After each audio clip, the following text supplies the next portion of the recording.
A flight attendant forced a plastic bag over a black teen's face mid-flight, but minutes later, federal agents placed him in handcuffs at 30,000 feet. What happens next will leave you speechless. He tried to suffocate a child with a bag, certain his uniform would protect him. Subscribe if you believe no one is above the law. The seatbelt sign blinked overhead as the cabin doors sealed with a heavy click. Malik Rivers sat pressed against the window, his sketchbook balanced on his knees, pencil already moving in careful strokes. The hum of the engines filled his ears, but he found comfort in it. It was steady, predictable, unlike the shifting weight in his chest. Beside him, Jordan Rivers adjusted his jacket, watching his nephew with quiet concern. He leaned slightly closer and spoke softly. "You'll do fine tomorrow, Malik. Just focus on getting some rest tonight," Jordan said, his voice steady, though his eyes searched for reassurance he didn't find. Malik gave a small nod without looking up. "I know. I don't want to mess it up."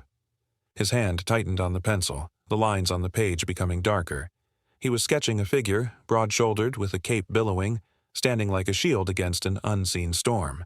From the aisle, a shadow loomed. Derek Voss, one of the attendants, paused just a moment too long as he walked past. His sharp jawline and rigid posture gave him the look of a soldier rather than a host. His eyes locked on Malik's sketch, and for a heartbeat too many, he stared. When he finally moved on, Malik shifted uneasily in his seat. Jordan caught it. "Ignore him," he whispered, resting a calming hand on Malik's shoulder. "People like that are just tired. It's nothing." But the truth was, Jordan had noticed something in that stare, a flash of disdain hidden behind a professional smile. He pushed it down, telling himself it was nothing more than his imagination. Yet the seeds of doubt rooted quietly in his chest.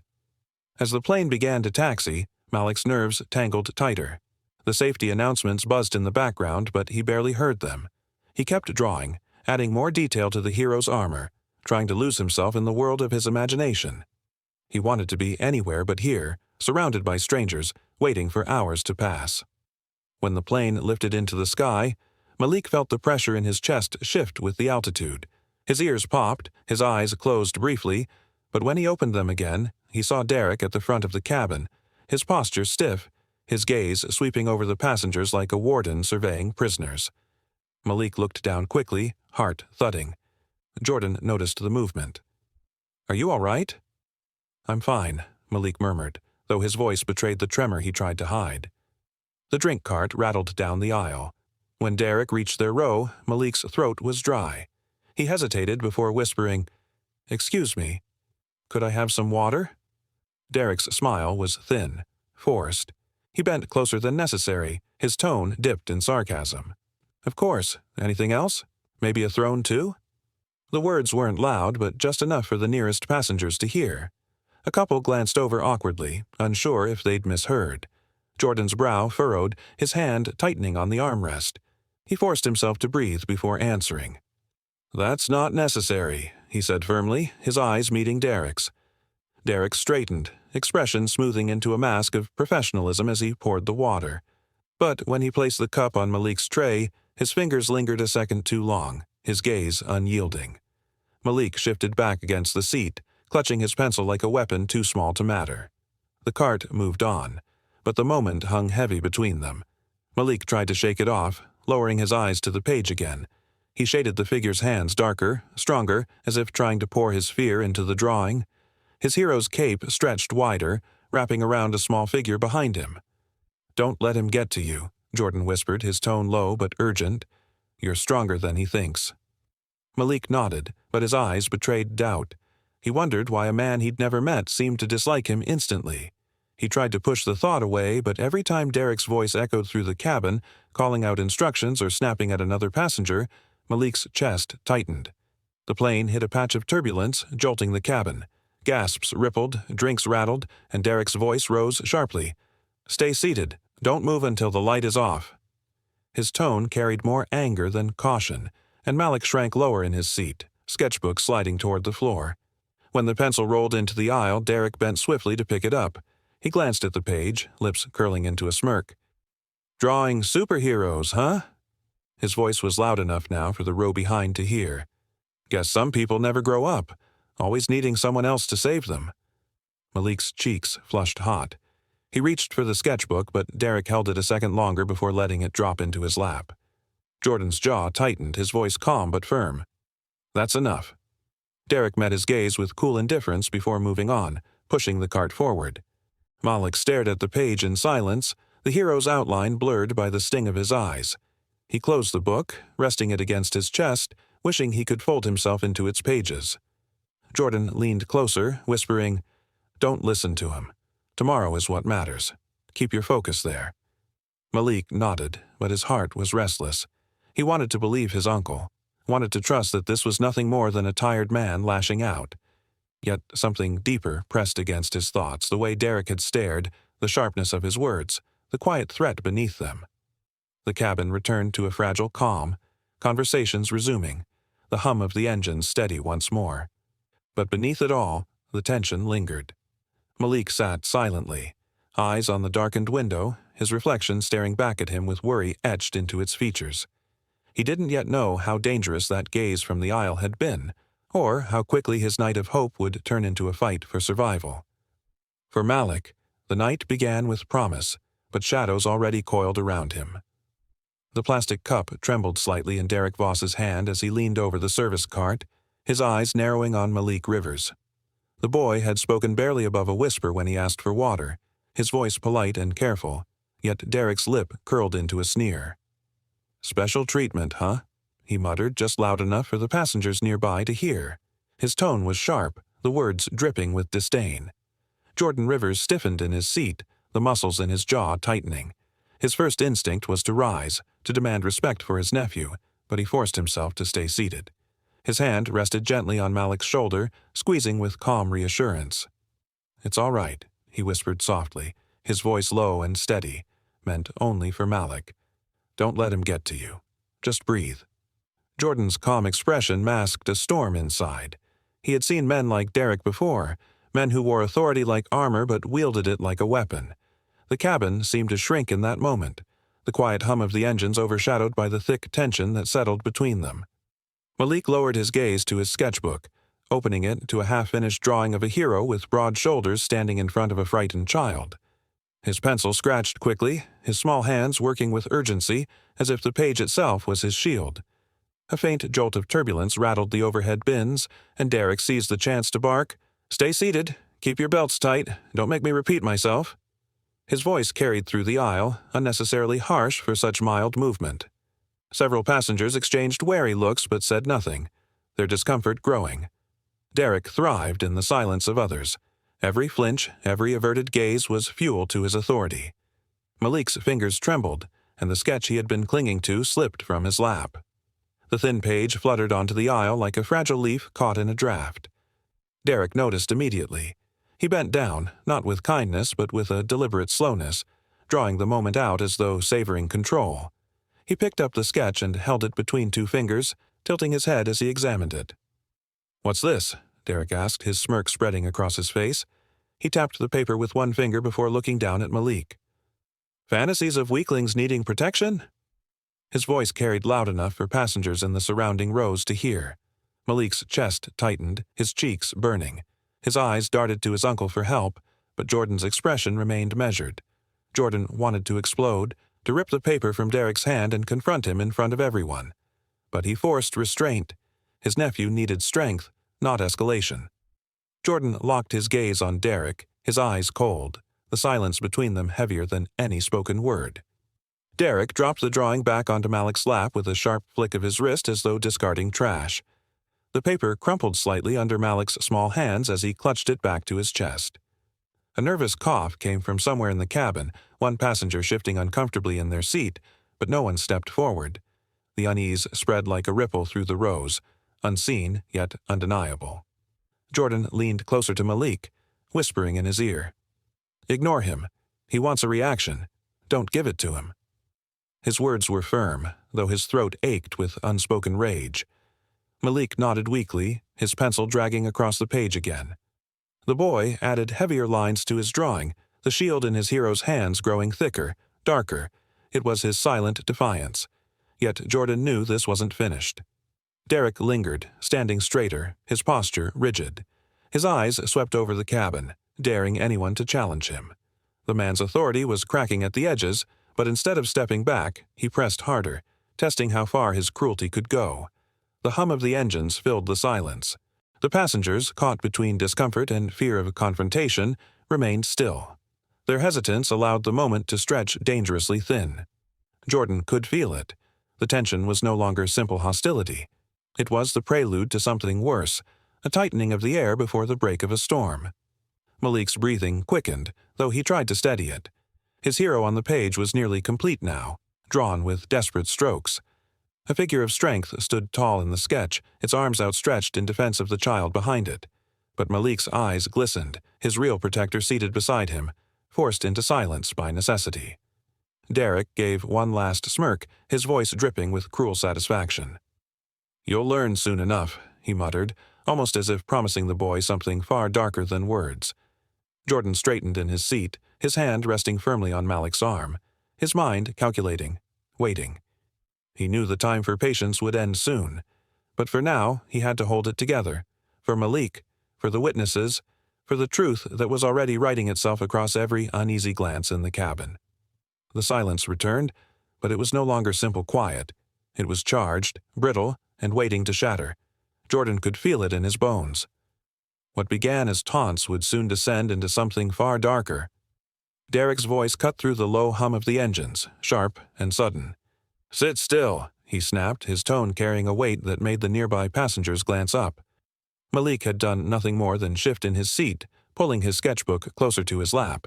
Yet Derek leaned down, his shadow falling over the boy, eyes narrowed with a glint of hostility that seemed to burn hotter the longer he looked.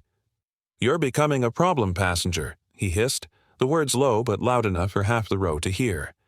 Jordan straightened immediately, his jaw tightening as his gaze locked on the attendant. "That's uncalled for," he said, voice firm but controlled, each syllable carefully measured. His tall frame leaned slightly into the aisle, his body angled like a shield between his nephew and the man looming over him. "My nephew has done nothing wrong." Derek ignored him, his attention fixed on Malik. The boy's shoulders sank into the seat, his hands tightening around his sketchbook as though it were the only barrier he had left. He wanted to speak, to deny the accusation, but his throat felt locked. His chest rose and fell in shallow, uneven breaths as Derek's face drew closer.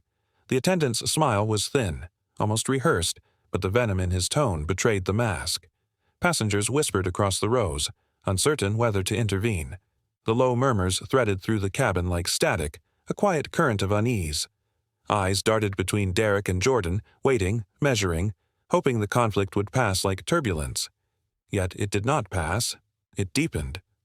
Derek's hand dipped toward the service cart beside him, fingers curling around a small transparent bag. To anyone else it was nothing more than a piece of waste to be discarded. To Malik, watching the movement with wide eyes, it became something else entirely. Derek lifted it slowly, almost casually, shaking it as if demonstrating its emptiness, but his grip betrayed purpose. He held it longer than necessary, fingers pressing against the crinkled plastic, eyes fixed on the boy. Malik's instincts screamed. His pulse thudded so loudly in his ears that it drowned the rattle of trays and the faint coughs of passengers. His body shrank back, pressed flat against the seat, though he knew there was nowhere to run. His lips parted, but no words came, only a faint tremor of breath. Jordan saw it, the deliberate pause, the way Derek's stance shifted, shoulders angling forward not as a server, but as a predator. He surged half to his feet, his voice firm, carrying over the hushed cabin. "Put that away," he demanded, his tone no longer calm but edged with warning. His hand gripped the seat in front of him, knuckles pale with restrained fury. "Do not threaten him." Derek did not answer. His silence was louder than words, his smirk curling like a challenge.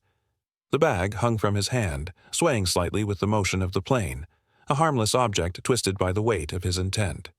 Passengers closest to the aisle caught the scene and stiffened, some frowning, some shifting uncomfortably. One man lifted a phone discreetly, his thumb hovering above the record button. The air grew heavy with dread, a drumbeat of anticipation that seemed to echo in the silence between words. Jordan's thoughts raced. Every instinct screamed to push Derek back, to snatch the bag from his grip and end the looming threat. But reason anchored him, the cold calculation of a guardian who knew rash action could doom them both. He needed witnesses, evidence, truth preserved beyond doubt. Fury could not save Malik. Proof could. Malik's sketchbook slid from his lap, tumbling to the floor. Pages fluttered open, scattering across the aisle. Bright colors smeared in pencil showed superheroes raising shields, protecting children from danger. One page landed near Derek's shoe. He stooped, picking it up, and studied it for a beat too long. He chuckled, the sound hollow and sharp. "Fantasies of weaklings needing protection," he muttered, tossing the page back with casual disdain. His words stung, echoing in Malik's ears like a cruel verdict. Jordan's jaw tightened, his chest rising with restrained breath. He could feel the eyes of the passengers on him, waiting to see if he would strike back. Instead, he sat back slowly, his gaze never leaving Derek, his body wound tight as a spring. His silence was not surrender, but calculation, every second etched with tension. The boy's wide eyes flickered between his uncle and the attendant. He felt both fear and shame, as though Derek's words had stripped him of dignity. But beneath the fear grew something else, awareness. He realized the man towering over him was not powerful, but dangerous. Derek adjusted his posture, the bag still dangling from his grip, his smirk widening as though savoring the discomfort he spread like smoke. He leaned closer, his voice dropping to a whisper meant only for Malik. "You'll learn what happens when you don't follow rules." Jordan's fists clenched.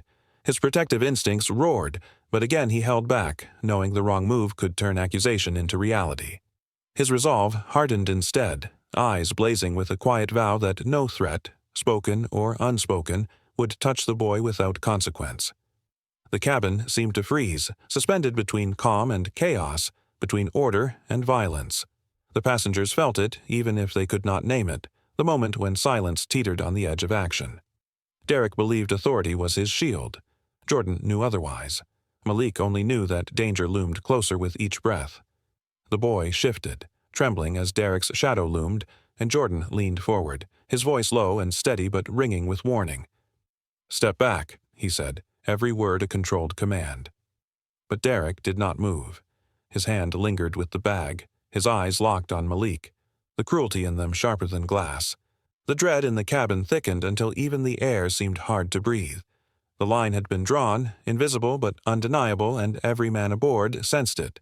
A uniform had become a weapon, and a guardian's patience was mistaken for weakness. The thin line between order and violence was about to snap. It happened fast, but felt endless. Derek lunged forward with a sharp, practiced movement, pressing the thin plastic bag against Malik's face. The suddenness of the act stole the air from the cabin as surely as it stole the air from the boy's lungs. The crinkle of plastic filled the silence, muffled against Malik's desperate cries, while his small hands clawed at the suffocating seal. His eyes widened in sheer terror, pupils darting like trapped birds, reflecting the harsh cabin lights as though pleading with every stranger who looked on. "Stop!" Jordan's voice erupted, raw and commanding as he pushed from his seat. The veins in his neck strained with fury, but before he could close the distance, two attendants intercepted him. Their arms braced against his chest, their voices trembling with false authority. "Sir, stay back! Protocol!" one barked, though his eyes betrayed unease, flickering between the struggling child and the furious guardian. "Protocol!" Jordan's roar shook with disbelief, his fists clenching so tight that his knuckles blanched. "He's killing him!" Malik thrashed against the seatbelt that bound him, his legs kicking wildly, his sketchbook tumbling to the floor. Pages fluttered across the aisle like scattered feathers, heroes and capes smeared by trembling hands and the accidental scrape of shoes as passengers recoiled. The drawings, his secret sanctuary, now littered the space like fallen shards of innocence, unnoticed by the man crushing life from him. Derek's grip did not falter. His posture was rigid, eyes cold, lips curled with the cruel calm of someone convinced of his right to dominate. He pressed harder, his knuckles whitening as he leaned his weight into the act, ignoring Malik's muffled whimpers beneath the film. The boy's face reddened quickly, his tears mixing with condensation against the bag, leaving streaks of moisture that distorted his features into something pitiful and haunting. A ripple of panic spread through the cabin. Gasps, whispers, and cries rose like a storm contained within the narrow walls of the plane. A man in the back stood halfway, his phone raised, recording with a trembling hand. Another passenger shouted, "Let him go! He's just a child." His voice cracked, the cry both command and plea. Jordan's body heaved against the attendants holding him back, his every instinct screaming to fight through. He could see the boy's arms weaken, the frantic scratching at the plastic slowing. Rage boiled inside him, but so did calculation. If he lunged recklessly, Derek might press down harder. He needed proof. He needed witnesses. Justice, not just retaliation, was what would save Malik now. His heart split between the guardian who wanted to tear Derek apart and the strategist who knew that restraint could turn this horror into undeniable evidence. Passengers fumbled for their phones, the glow of screens illuminating faces etched with fear. The irony was sharp. Derek, certain that his uniform and authority made him untouchable, seemed oblivious to the dozens of eyes recording the very act that would strip him of that shield. He glanced once at the crowd, sneering, as if daring them to intervene, then returned his focus to the boy beneath him. Malik's arms flailed weakly now, his voice reduced to muffled squeaks against the thin film. His chest heaved, fighting for air that would not come. His eyes rolled upward, vision narrowing to spots of light that flickered like dying stars. A foreshadowing hue crept across his skin, the flush of red deepening at his cheeks and forehead, warning that not just breath but life itself was slipping away. Jordan's voice cracked with desperation. "Malik, hold on, I'm here." His words were both a promise and a plea, the kind that clawed from the soul when control was stripped away. He jerked forward, shoving past one attendant, only to be restrained harder by another who shouted, "Calm down, sir." Their voices, though stern, were shaky, men enforcing rules they did not believe in. For a moment, the cabin resembled a warped courtroom where silence was judgment and gasps were the jury's cries. Each second stretched into eternity as Derek's calm expression became more chilling. This was no outburst, no loss of control. It was deliberate, calculated cruelty, a twisted assertion of power over someone smaller, weaker, voiceless. Phones continued to record. Fingers jabbed at screens. Murmurs rose into protests. "This is wrong. Stop him. He's suffocating." Yet fear kept most pinned to their seats, a collective paralysis born of shock and disbelief. Jordan roared, his voice thundering above the chaos. "He's a child. Do something." His fists slammed against the barrier of attendants, his eyes burning, his chest heaving as though he might tear himself apart with fury. But even as rage consumed him, his mind screamed for strategy. These recordings would expose Derek. These witnesses would remember. This truth could not be buried. Malik's hands fell slack for a breathless second, his sketchbook pages brushing gently against his foot as though reaching for him. His chest stilled briefly, then convulsed in weak jerks. The plastic clung tighter with every gasp, the sound of suffocation louder than any cry. And still Derek's expression did not waver. His face was composed, jaw set, eyes narrow. He looked less like a man in panic and more like an executioner fulfilling some grim duty. The chilling calmness in his features was more terrifying than rage. It meant he believed himself untouchable, his actions justified. Passengers finally broke the silence in unison. Shouts erupted, chairs scraped, and feet stamped as men surged from their seats. One raised his phone higher, yelling, "We have it all on video."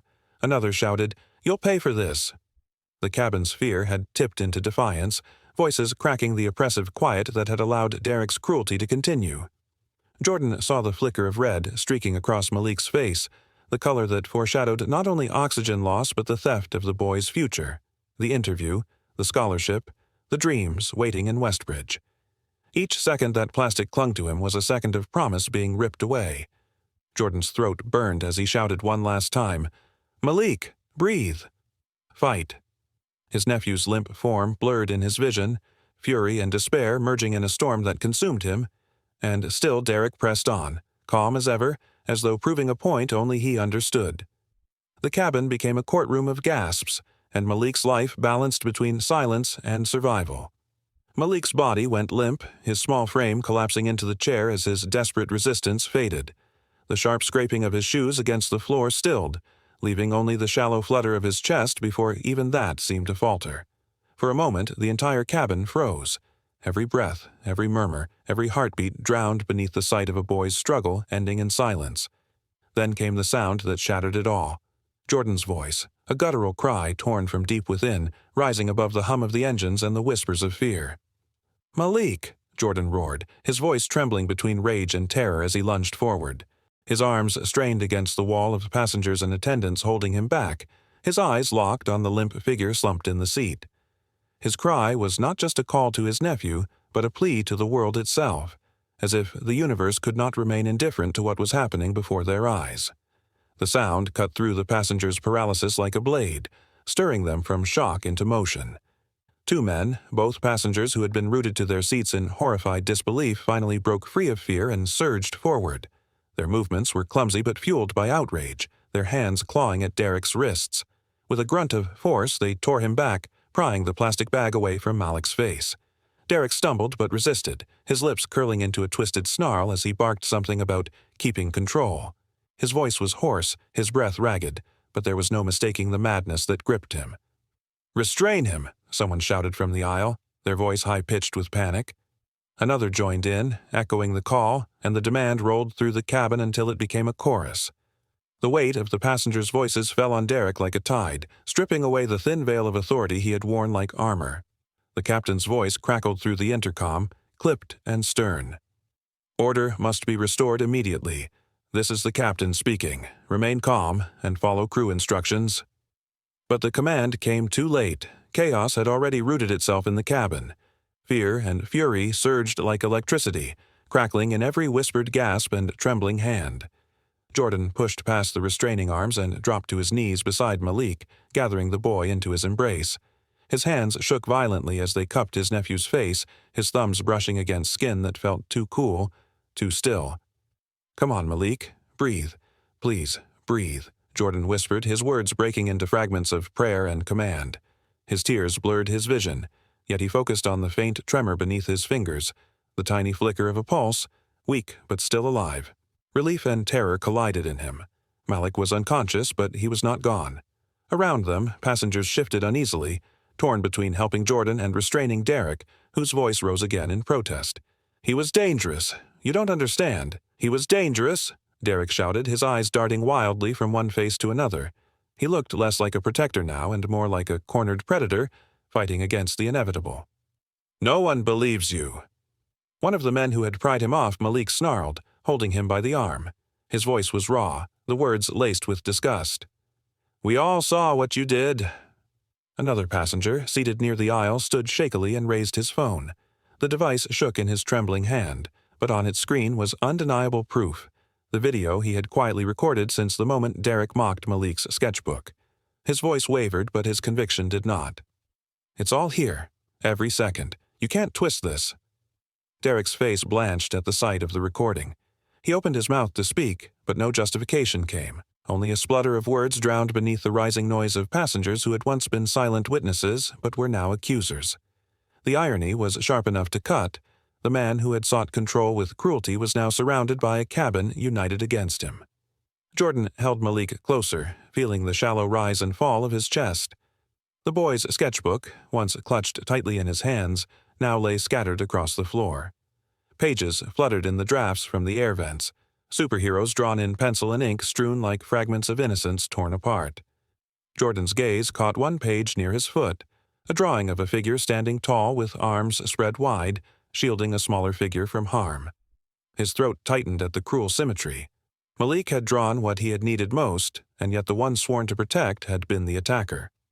With Malik cradled in his arms, Jordan rose unsteadily, his voice cutting through the chaos with new purpose. "This isn't over," he said, his words steady despite the tremor in his hands. His eyes burned with fury but also clarity. "This boy will not be dismissed as turbulence or a misunderstanding. What happened here will not be erased." The passengers fell silent, their eyes fixed on him. Even those who moments before had only whispered now nodded, their expressions hardening into resolve. The boy in Jordan's arms was more than a victim. He had become the proof, the reason, the spark for justice. Derek struggled weakly against the men holding him, his voice hoarse. "I was only doing my duty." But no one listened anymore. The tide had turned, and the uniform that had once shielded him now carried only the weight of his guilt. Jordan's eyes swept the cabin, finding strength in the strangers who had chosen to act. His arms tightened protectively around Malik, and for the first time since the nightmare began, his objective shifted. It was no longer only about survival. It was about justice.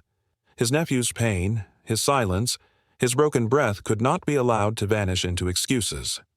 Malik's faint pulse beat softly against Jordan's fingertips, a fragile reminder of the line they had almost crossed. And as the cabin steadied in a tense quiet, the truth hung heavy in the air, undeniable and unshakable. The boy's silence had become the loudest cry for truth. The captain's voice cut through the intercom like a blade. All passengers remain seated. This aircraft is diverting for an emergency landing. The situation is under lockdown. The words echoed across the cabin, but they did nothing to cool the heat already burning there. Derek Voss, his face flushed with anger and sweat dripping down his brow, shoved aside the passengers, restraining him with a violent twist of his shoulders.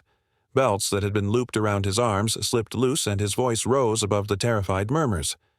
"I'm the only one protecting order on this plane," he shouted, his chest heaving as if defiance itself was fueling his breath. His eyes darted from face to face, searching for anyone who might still side with him, but what stared back was nothing but disgust and fear. Jordan Rivers, kneeling in the aisle with Malik limp across his lap, snapped his head up. His nephew's chest rose in shallow, fragile breaths, each one sounding like a whisper, fighting to exist. Jordan's eyes glistened with fury, but his voice was sharp, cutting, unshaken. "Protecting order? You nearly murdered a child." The words thundered across the rows, drawing nods from trembling passengers who clutched armrests and seatbelts as if the entire aircraft had become a storm.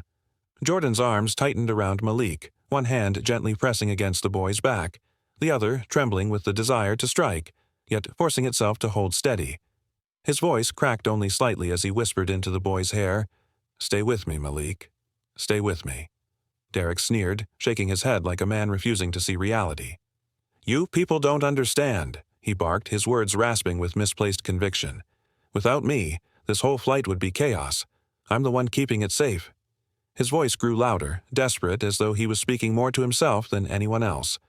The irony clung heavy in the air. He, the self-proclaimed guardian of order, was the very monster the cabin now feared most. The passengers leaned back, some shielding their children, others raising phones still recording. A nervous murmur spread, broken suddenly by a passenger in the middle rows who whispered just loud enough to be heard, "This will not end in the air."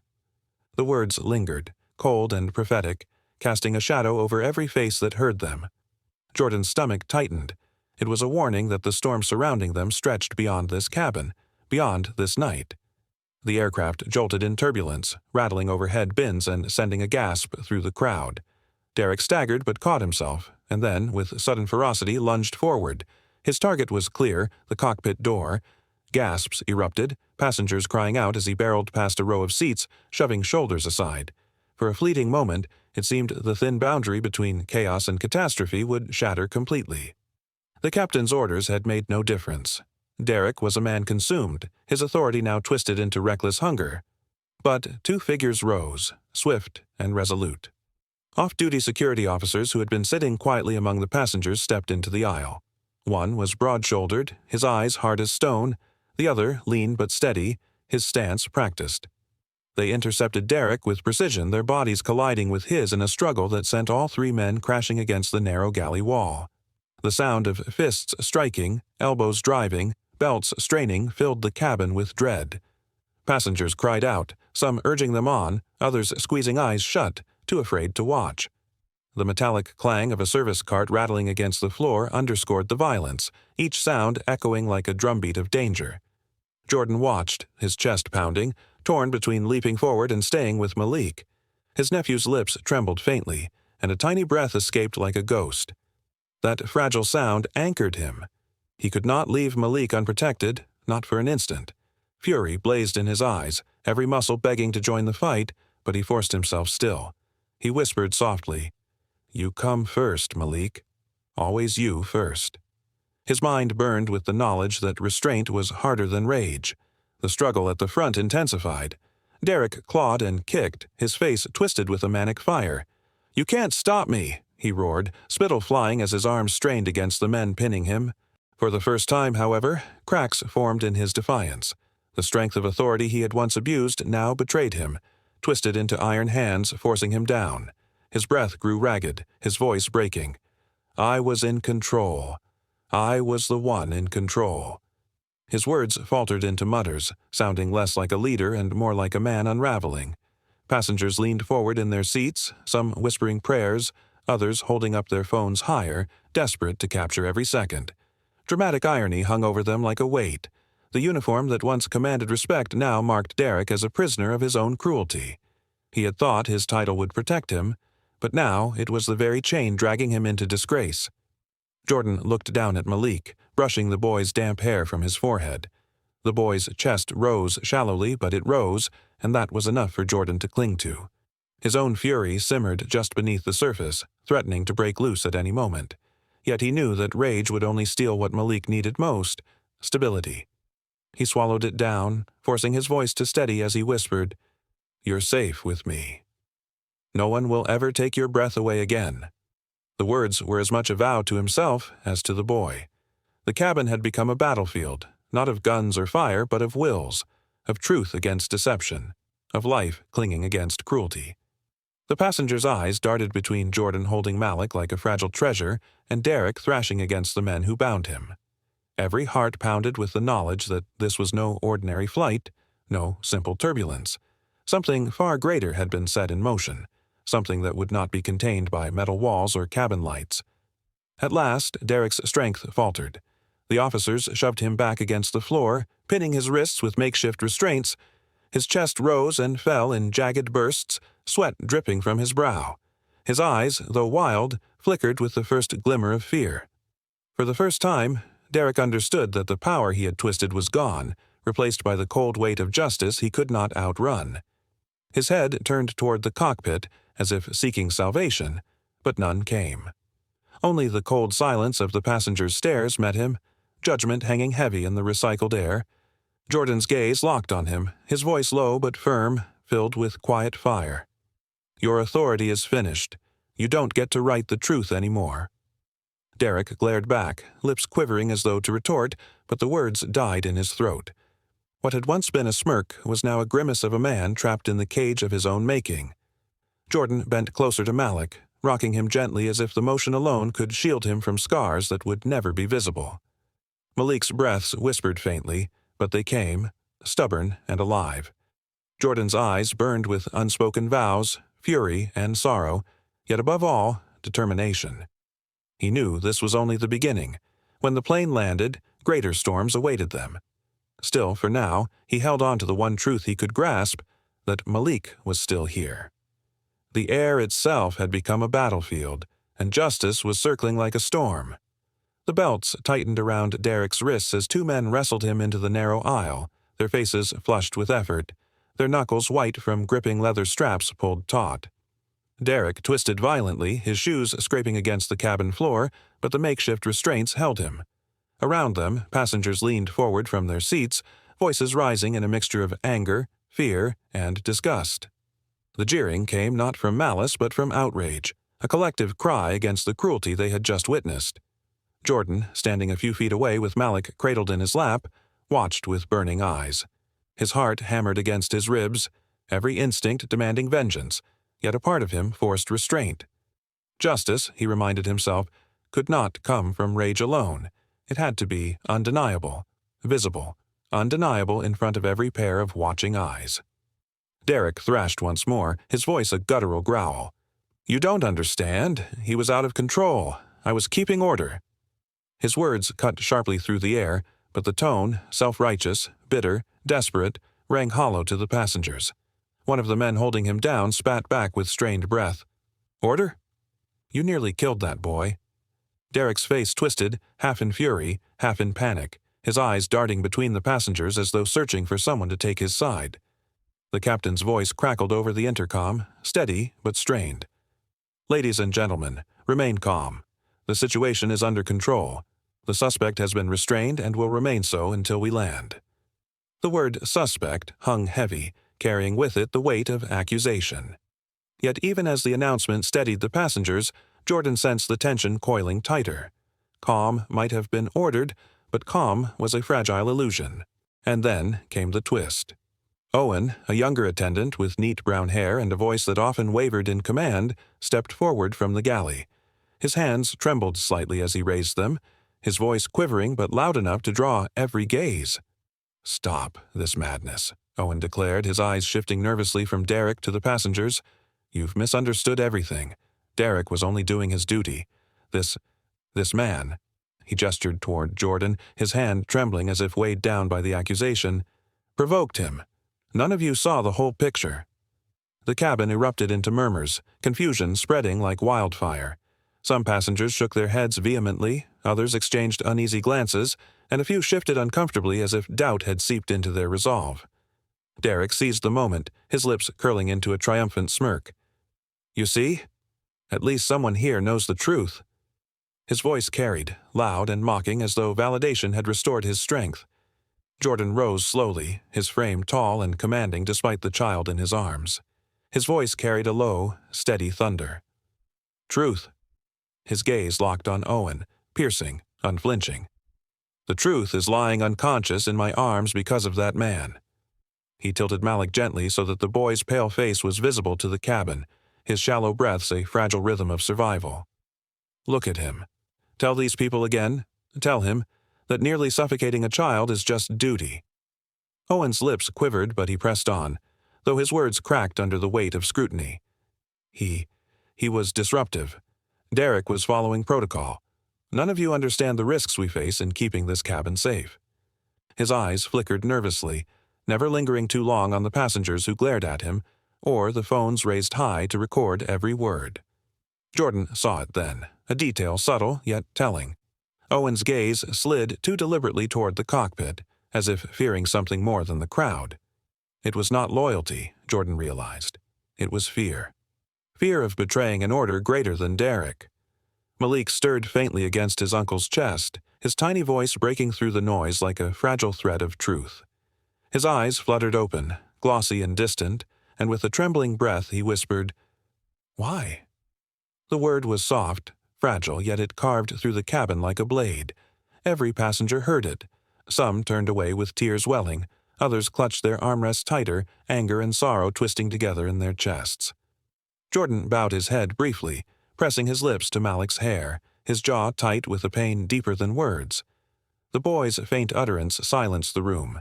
Even Owen faltered, his rehearsed lines collapsing into hesitation. Derek froze mid-smirk, the sound of that single word cutting sharper than any jeer or accusation. Why? It was not a challenge, not even an argument. It was the innocent plea of a boy who could not comprehend why his life had been treated as expendable. Jordan's voice rose again, firmer now, steady as iron. "You all heard him. That question, why, is what we should all be asking. Why did Derek think he could do this? Why did Owen rush to defend him instead of the child he nearly killed? And why should we believe this was anything but deliberate?" His words rang with conviction, his presence no longer just that of a guardian, but of a man taking command of a truth that demanded to be spoken. Owen's face paled, his eyes darting nervously. His protests stumbled now, lacking the force they carried moments before. I only meant—" His voice trailed off, swallowed by the glares around him. The rehearsed confidence had cracked, replaced by guilt and unease. Jordan recognized it immediately. This was not loyalty at all, but complicity. Someone had prepared Owen to defend Derek, perhaps even before the incident began. The thought ignited a fresh surge of determination within him. Jordan tightened his hold on Malik, his eyes sweeping across the passengers, silently urging them to remember, to hold on to every detail, every truth. For this was no longer only about protecting his nephew's fragile breaths, it was about ensuring that no lie, no manipulation, could bury what had happened in that cabin. His mind sharpened into focus. There would be more lies ahead, more hands trying to twist the truth. But here, in this moment, he would not allow trust to collapse fully. And so, the cabin remained suspended between silence and uproar, every eye shifting between Owen's faltering defense and Malik's unconscious innocence. The foreshadowing lingered like a storm cloud, hinting that Derek's cruelty was not an isolated cruelty but a symptom of something woven deeper into the fabric of the airline itself. Jordan knew then that the battle ahead would not end with one man in restraints. It would reach into the very heart of skybound airways. The faint hum of the engines pressed into the silence, as if the plane itself held its breath.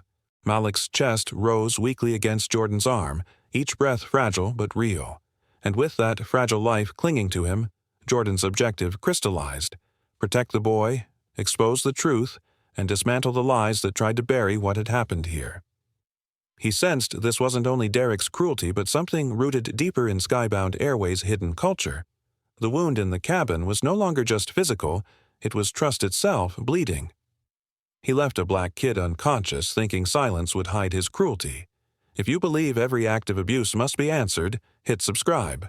Justice starts here. The atmosphere cracked apart like glass as voices rose again, passengers arguing with Derek's defenders.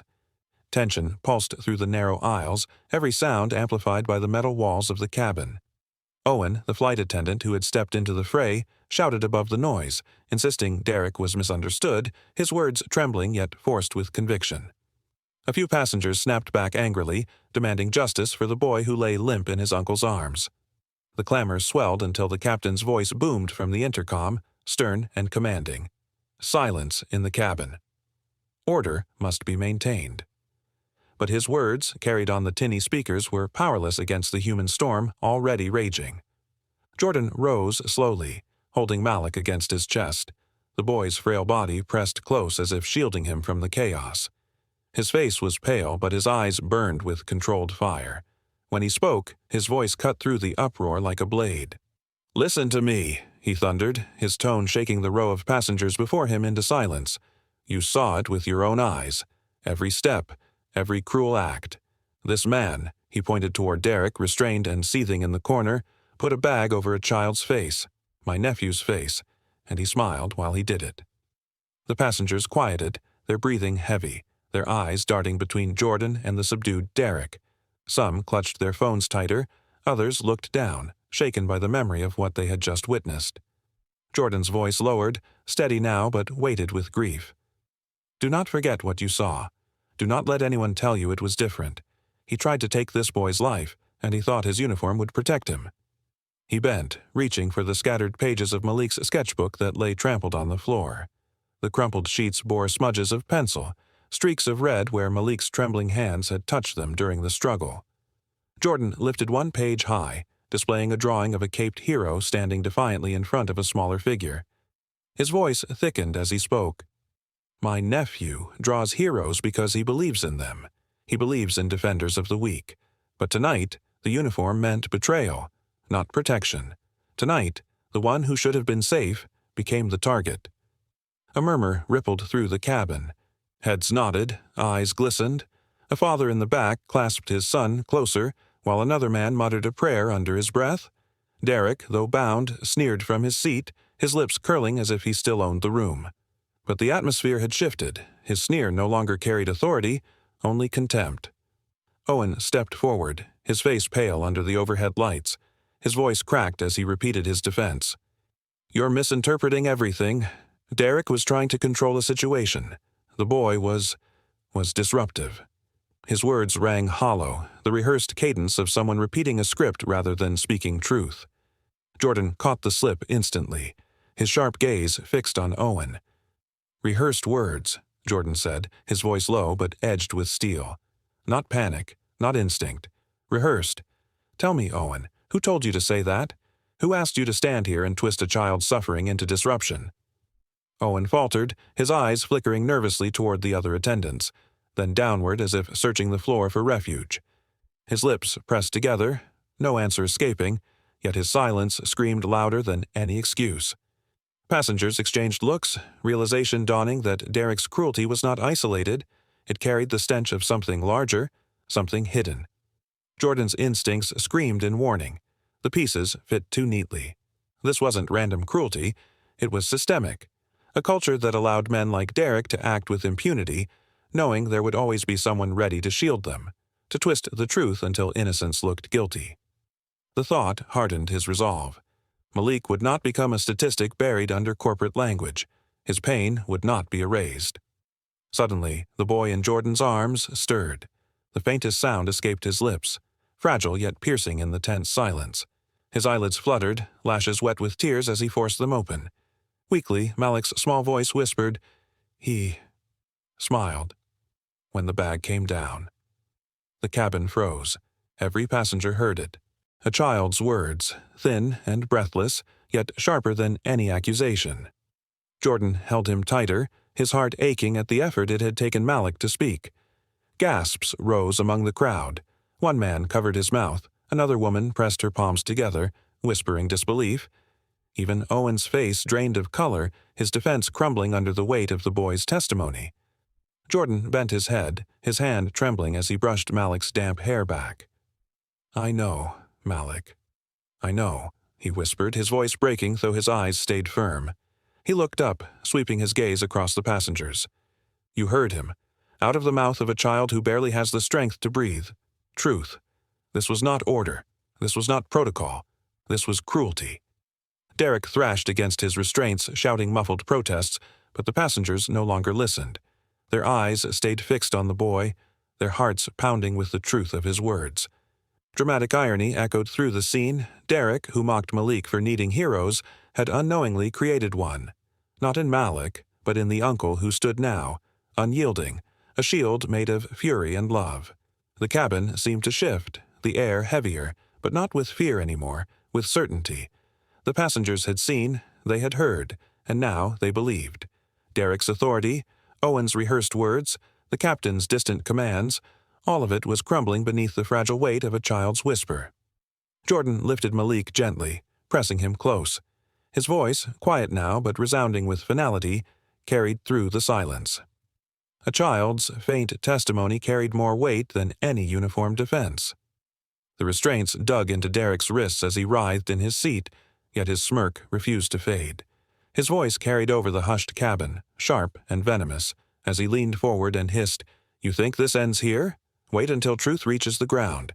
Then you'll see what protection really looks like." The words slithered through the rows like poison, chilling every passenger who heard them. A wave of unease swept across the cabin. People shifted in their seats, eyes darting nervously between the restrained attendant and the unconscious boy lying against his uncle's chest. Jordan Rivers held Malik close, his hand pressed lightly against the boy's chest, feeling each shallow rise and fall of his breathing. His nephew's skin was pale, his lips still faintly blue, and Jordan's jaw tightened as Derek's warning rang in his ears. He didn't doubt the truth of it. If Derek had acted so boldly in the sky, there was surely a network waiting below to shield him. Jordan's instincts, sharpened by years of responsibility and the weight of guardianship, told him this was not a fight against one cruel man, it was a fight against something much larger. Passengers whispered to one another, their voices trembling. "They'll bury it once we land," one man muttered to the woman beside him, clutching her arm with a mixture of fear and disbelief. Another voice cut through from a row back. "He works for them. They'll protect him, not the boy." The fear was contagious, spreading quickly through the cabin, and Jordan knew that if panic took root, truth would be silenced before it ever reached the ground. He straightened, his voice low but steady, commanding attention. "Everyone, listen to me. What you saw tonight cannot disappear. They will try to erase it, twist it, make us believe Malik was the problem. Do not let that happen. Secure your recordings. Back them up. Send them to friends, family, news outlets, anywhere that cannot be touched." A few men nodded, fumbling with their phones, their trembling fingers working quickly. One middle-aged passenger raised his phone with determination, his face flushed. "I've got everything recorded since he picked up the sketchbook," he said, his voice shaking but resolute. "They won't silence this." Derek laughed suddenly, the sound raw and hollow. He tilted his head toward Jordan, eyes gleaming with arrogance even in restraint. "You think those little videos will save you? You don't know the ground like I do. They'll disappear before you even step off this plane." His tone carried the certainty of a man who had seen cover-ups succeed before, and his smirk only deepened the dread settling in the cabin. Jordan's grip on Malik tightened. The boy stirred faintly, whispering a fragile word. "Home." His voice was barely audible, but it pierced Jordan's heart with a clarity stronger than any threat Derek could make. Home. A place that was supposed to be safe, untouched by cruelty, now seemed far away. Jordan swallowed hard, his voice breaking as he whispered back, "We'll get there, Malik. But not until this truth is safe." The captain's voice crackled through the intercom, a heavy presence above the chaos. "Ladies and gentlemen, we are preparing for an emergency landing. Police officers will be waiting upon our arrival. Please remain calm and stay seated. His words, though authoritative, did little to soothe the cabin. Instead, they sharpened the tension. Jordan's mind immediately caught the risk. Those officers could be saviors, or they could be the very hands sent to silence them. Around him, the cabin rocked slightly as turbulence shook the plane. Oxygen masks rattled above their heads, a reminder of how fragile their safety was. Jordan scanned the faces around him. Men clutching phones, their brows furrowed with urgency. Others holding their families close, torn between fear and outrage. He saw not just passengers but witnesses, each holding a piece of the truth that Derek had tried to suffocate. One young man in the back bent to pick up Malik's sketchbook, now torn and stained with blood from the earlier struggle. He held it carefully like fragile evidence before walking it forward to Jordan. "This shouldn't be lost," he said, placing it in Jordan's free hand. "It tells the story better than any of us could." The sketch on the front page, faded, smudged but still visible, showed a hero shielding a child, as if Malik had drawn a prophecy of his own trial. Jordan's throat tightened as he nodded in gratitude, clutching both his nephew and the sketchbook. Derek's threats continued, though his voice had lost some of its force. "You'll see. When we land, they'll twist everything. You won't win." His words, once venomous, now sounded desperate, as though he realized the walls of his protection were already cracking under the weight of witnesses and cameras. Yet the danger remained real, and Jordan knew it. The lights above flickered as the plane began its descent, the engine's roar filling the silence left by exhausted cries and broken whispers. Jordan leaned down, pressing his forehead gently against Malik's, whispering a promise not only to his nephew, but to himself. "No matter what waits for us down there, I will not let them take this truth away from you." The plane rattled, dropping lower, each second stretching like an eternity. Passengers clutched their seats, their phones, their loved ones, holding on to hope as tightly as Jordan held Malik. The cabin had become more than a vessel in the sky. It was a courtroom, a battlefield, and a sanctuary for the truth they all now carried. And in the quiet before the wheels struck the earth, the weight of the moment crystallized. Malik's sketchbook pressed against Jordan's chest like a fragile shield, recordings blinked red from every corner, and Derek's smirk faltered at last. The passengers' unity was stronger than his threats, and Jordan knew this was only the beginning of the fight. The truth had wings now, and no landing could keep it grounded. The descent shook the plane, turbulence rattling every tray table and jolting the passengers against their seats. Gasps rippled through the cabin as the aircraft shuddered, oxygen masks swaying overhead though they had not fallen. Amid the chaos, Jordan's eyes were locked on one sight alone, Derek Voss. Even bound by belts across his wrists and shoulders, the flight attendant sat upright with a twisted composure. His lips curled into a smirk, one that cut deeper than the turbulence. It was not the expression of a defeated man but of someone waiting, expecting, rescue from allies unseen. Jordan's chest tightened as he glanced down at Malik. The boy lay weak against him, skin pale and breaths shallow, clutching his uncle's jacket with fragile fingers. Jordan bent low, whispering against his nephew's ear, his voice trembling but resolute. "No matter what happens when we land, Malik, I won't let them erase the truth." His words were both promise and prayer, spoken in defiance of the smirk across the aisle. The wheels screeched against the tarmac, a violent jolt sending a collective exhale through the cabin. For a heartbeat, it felt as though the danger had passed, but Jordan knew better. Relief was only a mask, stretched thin over the razor of what was about to come. The aisle filled with the tense shuffle of passengers, their eyes darting between Derek and the cockpit door. Everyone seemed frozen in the knowledge that the battle in the air had merely shifted to the ground. The door burst open, and officers climbed aboard. Their boots struck the floor with mechanical precision, their faces unreadable beneath peaked caps and rigid expressions. Authority had entered the cabin, but with it came uncertainty. Would they see truth, or would they turn blind eyes? Derek erupted before they even reached him.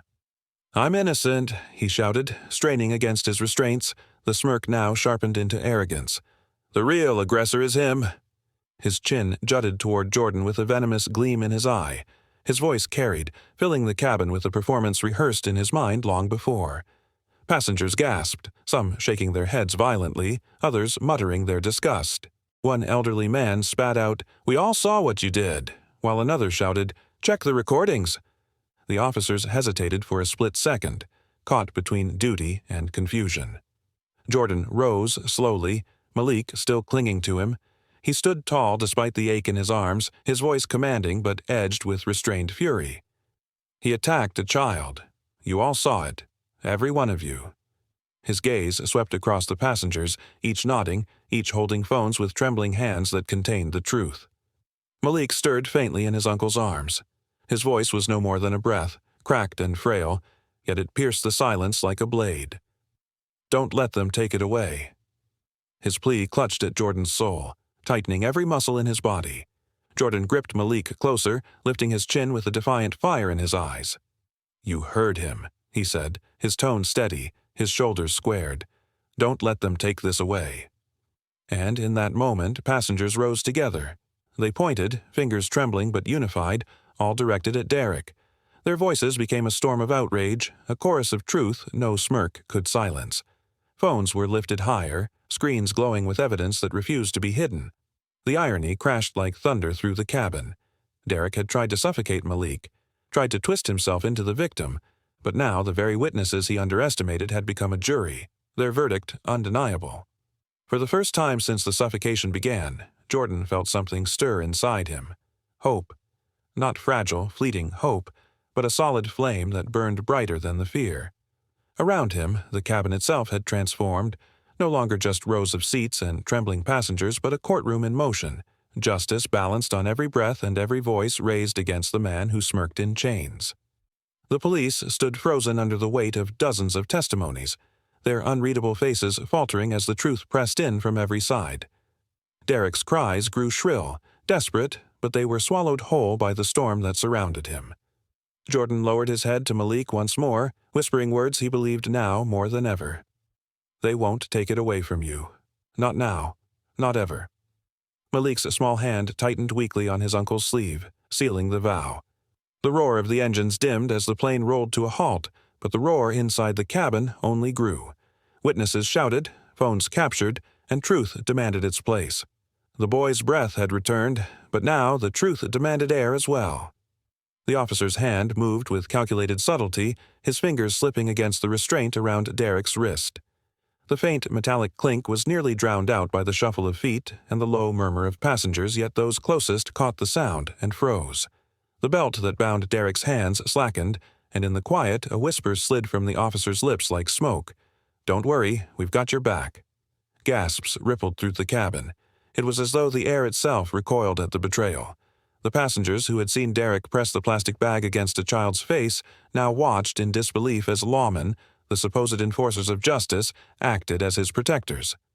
The betrayal tasted bitter, and Jordan felt it burn his throat. Holding Malik in his arms, he could feel the boy's weak, uneven breaths against his chest. Rage trembled through his muscles, but beneath the fury, there was something sharper, fear that power and influence would smother the truth just as Derek had smothered his nephew. Jordan's voice erupted, raw and booming, cutting through the cabin like thunder. You saw what he did. You all saw it. His eyes locked on the passengers, demanding that they not look away, that they not let fear bend their spines. Derek's lips curved into a faint smirk, the same smirk he had worn while restrained in his seat earlier. There was no gratitude in it, no humility, only the cruel confidence of a man who believed he was untouchable. The smirk said more than words could, that the system around him had been built to protect his cruelty, that Jordan and Malik were merely obstacles in a cycle too powerful to break. The officer guiding Derek forward tightened his grip, but it was no longer the firm hold of restraint. It was the grip of an escort, subtle but undeniable. The other officer followed closely, his expression flat, eyes averted from the passenger's outrage. The irony was brutal. The very men sworn to uphold justice now acted as Derek's shield, mistaking silence for strength. Jordan's fury surged, but his clarity held. Rage could destroy everything if he let it blind him. He lifted Malik slightly higher in his arms, the boy's limp frame reminding him what mattered most. Listen to me, he commanded, turning to the rows of passengers whose faces ranged from shock to fury. Do not let them take this from us. Upload your videos now, send them everywhere, to your families, to the news, to anyone you trust. Make sure there is no way they can erase what happened here. His words spread like fire.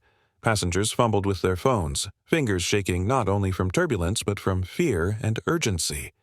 The glow of screens lit up the cabin, one after another, as videos were sent in bursts, emails, cloud folders, group chats. A few men nodded to Jordan, their silent acknowledgement strengthening his resolve. Derek twisted his neck, glaring back at Jordan, his voice dripping with venom. "You think anyone will believe you? Do you know who protects me? This will vanish before the night ends." But the passengers no longer feared him. A man from the middle row raised his phone high, the recording screen shining like a beacon. "Too late," he said, his tone steady. "It's already out there." The smirk faltered, just for a heartbeat. Derek's eyes darted across the glowing screens, his confidence cracking as realization sank in. The power he thought invincible was slipping away, undone by dozens of ordinary hands holding small devices that now carried the truth. Jordan steadied himself, his heart pounding but his mind sharp. He felt Malik stir faintly, the boy's fragile voice brushing against his ear. "Uncle?" The whisper was barely audible, but it carried more weight than any courtroom testimony. Jordan bent closer, tears pressing at the edge of his vision. "I'm here," he said softly, his jaw tightening. Malik's lips quivered, the word fragile but clear enough to pierce the noise around them. "Jordan." Jordan's throat closed for a moment, a storm of love, fury, and determination pressing against his chest. He looked up, fixing his gaze on Derek, who still fought against the tide of truth. Jordan's voice steadied, not for himself, but for the boy who clung to him. "He will never silence you again," he whispered, though the words were meant for both Malik and the crowd. Around him, the passengers' determination grew. They were no longer witnesses bound by fear, but allies united by outrage. Each upload, each click of send, was a strike against the system that thought it could hide beneath uniforms and protocols. And in that moment, Derek's arrogance collapsed. His eyes widened with the first spark of dread. The officers beside him stiffened, suddenly aware that their whispered promise of protection had been shattered by the tide of undeniable evidence now rippling across the digital world. Malik stirred once more, faint but insistent, whispering his uncle's name again. Jordan pressed his forehead gently against the boy's, a silent vow etched into his soul. Protect him. Shield him. Fight for him. The cabin seemed to shift, no longer just a place of fear, but a crucible of justice being forged. The passengers' voices rose, not in chaos but in unity. The officer's authority was shrinking under the weight of recorded truth. And Jordan stood at the center of it, his fury harnessed, his purpose unshaken. The attempt to bury truth had only sown a louder uprising. Inside the terminal, chaos exploded the moment the passengers stepped through the jet bridge. The fluorescent lights above flickered against the sterile white tiles, but the atmosphere was anything but calm. Skybound Airways representatives were already waiting, their pressed suits and polished shoes gleaming under the artificial light. With rehearsed smiles stretched tight across their faces, they moved quickly, intercepting clusters of passengers as though they had been trained for this very scenario. Their voices were soft, too soft for the urgency of the moment, promising clarity and explanations, if only people would step aside for private conversations. But the passengers were no longer passive. The air carried the weight of what they had witnessed. A boy nearly suffocated in front of them, his cries muffled by a bag meant for trash, not life. Jordan Rivers clutched Malik close against his chest, his nephew's small body trembling even in unconsciousness. The boy's skin was pale, his lips faintly discolored, and every shallow breath sent a spike of fear into Jordan's chest. He had faced battles before, but never like this, never with a child's life as the currency. His eyes scanned the room, sharp and unyielding, as he realized the airline's representatives were not there to seek truth. They were there to bury it. One of the officials stepped forward, a tall man with slicked-back hair and a badge that gleamed under the lights. "Sir," he began, his tone almost fatherly, "we understand your distress, but what happened on that flight was a medical emergency. Your boy, he collapsed. Our attendant was only trying to help." His voice carried a rehearsed cadence, each word measured as though designed to pacify. Jordan's grip on Malik tightened. His jaw clenched, and his voice, though calm, carried a steel edge. "Don't you dare call that help. I watched your man hold a bag over his face until he couldn't breathe. That wasn't help, that was cruelty." His words echoed across the terminal, silencing some of the surrounding chatter. The gathered passengers, still shaken, looked at him with wide eyes, torn between shock and rising outrage. Before the official could respond, a voice cut through the air. A passenger, a young man in a navy jacket, stepped forward, his hand raised high. His phone screen glowed, replaying the horrific moment in crisp detail. Derek Voss pressing the plastic bag tight over Malik's face as the boy thrashed helplessly. Gasps rippled through the terminal. The crowd of waiting travelers, once merely curious, now turned horrified.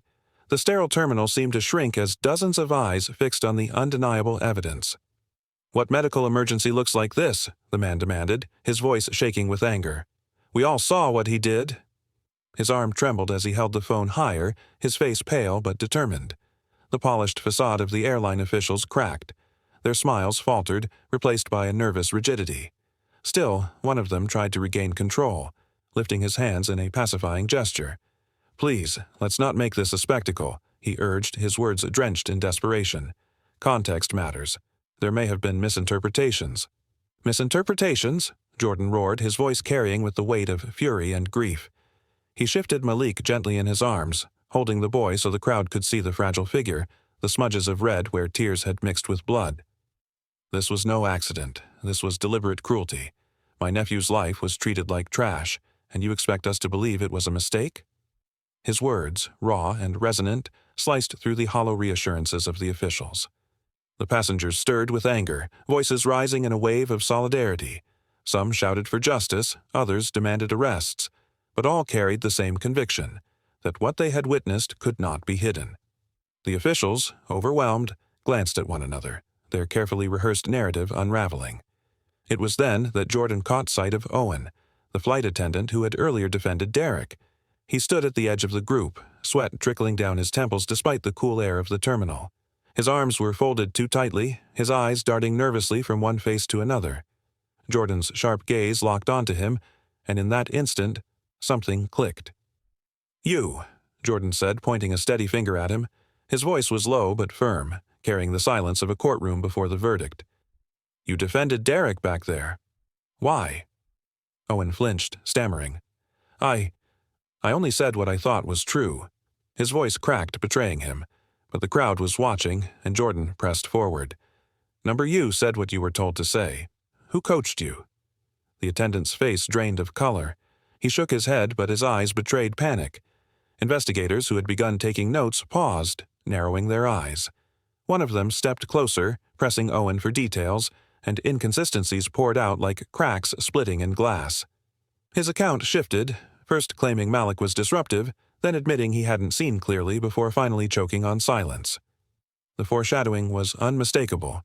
This was bigger than Derek's rage. This was a culture of cover-ups. The airline hadn't just failed Malik, it had plotted against him, against truth itself. As the confrontation reached its breaking point, a supportive passenger walked forward. In his hands, he held Malik's sketchbook, recovered from the cabin floor during the chaos. The once pristine pages were torn, edges smeared with faint traces of blood. But one drawing stood out, bold and unbroken. A hero shielding a child from danger. He lifted it high as cameras flashed from onlookers. The terminal erupted. Passengers clapped, shouted, demanded justice, their voices drowning the corporate denials. Jordan felt Malik stir weakly against his chest, the boy's frail body still fighting, still breathing. And as the sketchbook rose like a banner, the truth crystallized. The irony was brutal. The airline that promised safety had plotted to turn a child into a scapegoat. And yet, in their attempt to silence him, they had done the opposite. Malik's voice, once muffled by plastic, now echoed louder than any excuse. His sketchbook, battered but unbroken, became the symbol of survival. The child, who could barely breathe, had now given voice to hundreds. The courtroom erupted with a silence so heavy it seemed to press against the walls when the first leaked memo was displayed on the large screen. The typed words glowed under the fluorescent lights, stark and undeniable. Instruct crew to categorize minority passengers as disruptive when conflict arises. Ensures legal backing in all cases. Gasps rippled through the spectators, and reporters leaned forward, their pens scratching furiously against notepads. Jordan Rivers sat rigidly at the plaintiff's table, his jaw tight, his eyes burning with controlled fury. Every part of him wanted to rise and shout, to condemn the cruelty in those words, But he knew silence was more powerful now. Let the evidence speak. Across the aisle, Derek Voss slumped in his chair, a man whose arrogance had drained into nervous sweat. His attorney whispered in his ear, urging calm, but Derek's hands trembled as he tugged at his collar. The irony was piercing. This was the same man who had smirked while suffocating Malik, and now he couldn't even meet the boy's gaze. Malik was not in the room yet, but his presence was everywhere. His sketchbook had been submitted as evidence, the torn pages now preserved in plastic sleeves, the crude but heartfelt drawing of a hero shielding a child resting on the judge's bench. The prosecutor, a tall man named Samuel Grady, let the silence linger before speaking. His voice was calm, but each word carried weight. Ladies and gentlemen, this is not about one attendant losing control. This is about a culture, a corporate directive that chose prejudice over protection. The defendant did not act in isolation. He acted with the assurance that Skybound Airways would shield him, and tonight we have the proof. Murmurs swelled in the audience, a tide of disbelief and anger. Jordan leaned closer to his attorney, whispering, "They can't deny it now." "Not after this." His attorney only nodded, eyes locked on the jury, sensing the tide shifting in their favor. When Derek was finally called to the stand, the air thickened with anticipation. His footsteps were heavy, his shoulders hunched, as though gravity itself had increased in the courtroom. He sat down, fumbling with the microphone, his lips twitching nervously. The prosecutor wasted no time. "Mr. Voss, were you aware of these directives?" Derek's voice cracked as he answered, I followed procedures. I was told passengers like Malik would always be covered if something went wrong." His words echoed through the chamber like a confession and a betrayal in one.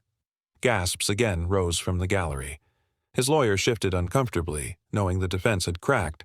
The prosecutor pressed harder.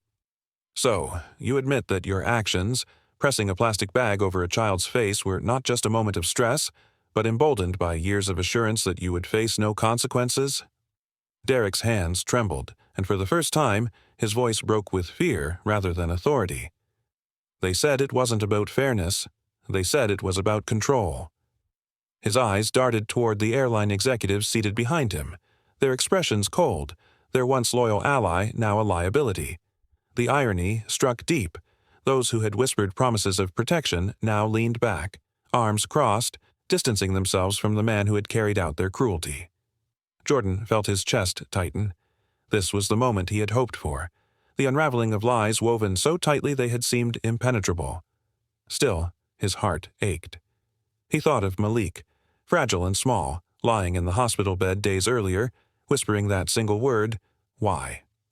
At that precise moment, the door opened, and a court officer escorted Malik inside. The boy's steps were slow, his body thin from recovery, but his eyes shone with quiet determination. The room seemed to shift as every head turned toward him. Jordan rose instinctively, ready to help, but Malik raised a hand gently, insisting he could walk on his own. The boy's sketchbook was tucked under his arm, its battered cover now a symbol rather than a toy. The judge softened his tone. "Young man, you do not have to speak if you do not wish to." But Malik stepped forward, his voice faint yet steady. "I want to." He approached the witness stand, his small fingers clutching the edge as he lifted himself onto the chair. For a moment, the courtroom was silent, waiting for his words. Malik's eyes swept across the room, past the jury, past the lawyers, past Derek himself. His voice quivered but did not falter. "I wasn't dangerous. I wasn't loud. I wasn't trying to hurt anyone. I just wanted to sit with my uncle and draw." He paused, taking a shaky breath. Jordan's eyes glistened with pride and sorrow, his hands gripping the edge of the table to keep himself grounded. Malik continued, his words cutting through the silence like a blade. "When he put the bag over my face, I thought I was going to die. I thought no one would believe me, but I just wanted to breathe. That's all. I just wanted to breathe." The words lingered, heavier than any document or testimony. Reporters' pens froze mid-sentence. Jurors blinked back tears. Even the judge, hardened by years of cases, bowed his head slightly, as if acknowledging that truth had spoken louder than any argument. Derek looked down, unable to meet the boy's eyes, the weight of shame pressing him into silence. Jordan closed his eyes, a silent prayer forming in his chest. This was the culmination of everything: the fight, the pain, the endless fear that Malik's voice would be smothered forever. Now, against all odds, the boy's fragile words had risen above the lies, carving a path no defense could erase. The boy's truth became the one verdict no defense could twist. The courtroom was hushed when the final gavel struck, echoing like a bell that announced not only a verdict but a transformation. Months had passed since the night Malik Rivers had nearly lost his life in the cabin of Skybound Airways, yet the consequences still rippled outward, reshaping the world that had once turned its back on him. The airline stood disgraced, its polished image shattered by scandal. Government regulators released their findings, and their report carried the weight of a storm. Skybound Airways had cultivated a culture of silence, intimidation, and deceit. The fines imposed were crippling. Their leadership toppled in sweeping resignations. News anchors repeated the word historic until it burned into memory, while protesters gathered outside the company's headquarters, holding signs that read, "Never again." Inside a press conference hall, Jordan Rivers stood at the podium, his nephew seated quietly at his side. Jordan's voice was steady, but every syllable carried a charge of resolve. "We are not here today to speak about vengeance," he declared, his hands pressed firmly on the wooden podium. "We are here to ensure that what happened to Malik never happens to another child, on any airline, under any authority." His eyes scanned the room, locking onto cameras, onto faces that hung on every word. Malik sat with his sketchbook open, a pencil moving slowly across the page. His drawings had changed. The heroes were still there, but now they carried scars, shields cracked but unbroken, standing taller than before. The irony was clear to all who looked closely. Derek Voss had tried to silence a child, yet his cruelty had created a movement louder than any scream. In court, Derek had been sentenced, his arrogance stripped bare before a jury that rejected his excuses. The man who once wore a uniform as armor now wore chains as truth. He sat in silence when the judge announced his punishment, the smirk gone, his eyes darting as though searching for allies who no longer dared to stand beside him. Jordan had not spoken to him in that moment, nor had Malik. Silence had been the only answer, the kind that rang louder than any rebuke. Owen, once Derek's defender, had finally stepped forward, breaking under the pressure of his conscience. In a tense courtroom scene, he admitted what others had whispered for years. Skybound Airways trained its staff to protect each other at all costs, even if that meant distorting the truth. His voice trembled, yet it carried weight as he confessed. "We were told to say passengers were unruly.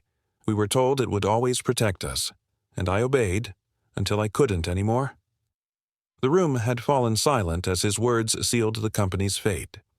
Owen's testimony cracked the shield of lies, and for the first time, accountability pierced through a fortress built on intimidation.